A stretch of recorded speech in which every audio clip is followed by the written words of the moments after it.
చూపులకెన్నడు దొరకనిది రంగు రూపు లేని మది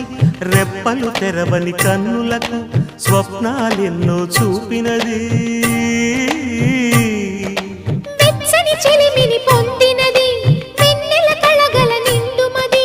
కాటుక చీకటి రాత్రికి బాటను చూపే నేస్తమది చేతికి ఆదని జాబిలిలా కాంతులు పంచే మణిదీపం కొమ్మల చాటున కోయిలలా కాలం నిలిపే అనురాగం అడగని వరములు కురిపించి అమృత వర్షిణి